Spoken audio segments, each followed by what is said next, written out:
Across Apple Podcasts, Spotify, Google Podcasts and YouTube, this is Talking Science with Dr. Brad Tucker and Matt Miller.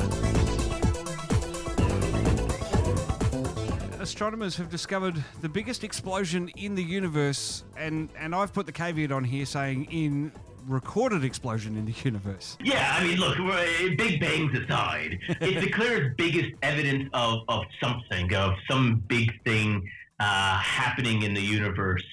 And it's quite remarkable because this is from a black hole, and we always think of black holes as things being pulled out, but we've talked about black holes being these big jets that shoot things into space.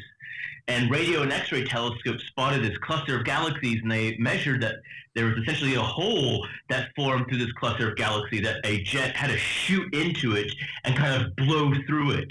Kind of like you imagine if you're blowing dust off your desk or, sand or something like that and shoving it into space. And the power of this would have been the biggest thing we've calculated in the evolution of the universe. The best part I love about this is that WA, Western Australia, had a bit of a part to play in discovering this at the Murchison Wide Field Array in collaboration with the Chandra X-ray Observatory. That's right. One of the great things about black holes is they're very active in the short wavelengths, we call the X-rays, and the very long wavelengths, the radio waves.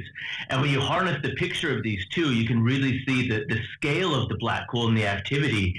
And so this instrument in WA was quite critical to using the Chandra X-ray telescope to actually get this picture, because that's actually how you see the complete hole. You see the hot gas and the cold gas, which is the stuff that forms the stars, and you need both of those measurements to see that it's actually something that blew all of the gas away and not some other process just affecting how the stars are forming locally. It's incredible that the discovery's been made 390 million light years away in the Ophiuchus galaxy cluster.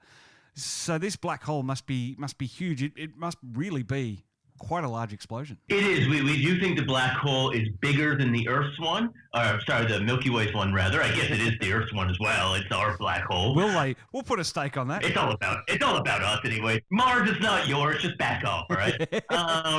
If you were to take the entire lifetime energy of the sun, it would be 10 billion times that.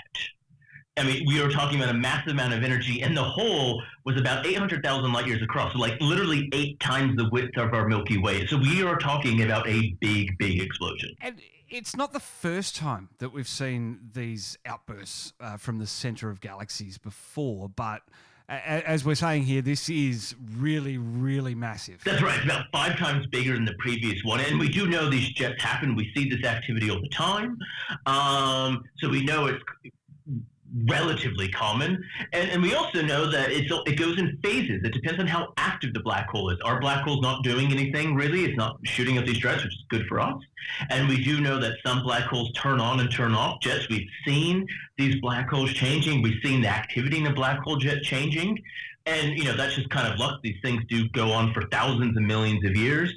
So this would have been a big thing at some point in the past, and it means that the bigger things can happen and probably have happened. It's just a matter of seeing it, which tells us exactly, how much the black hole actually drives the life force, so to speak, of these galaxies. The thing that really concerns me is that the void created by this eruption is 750,000 light years wide. Yeah, literally 8 times the size of the Milky Way. Imagine if we put 8 Milky Ways together.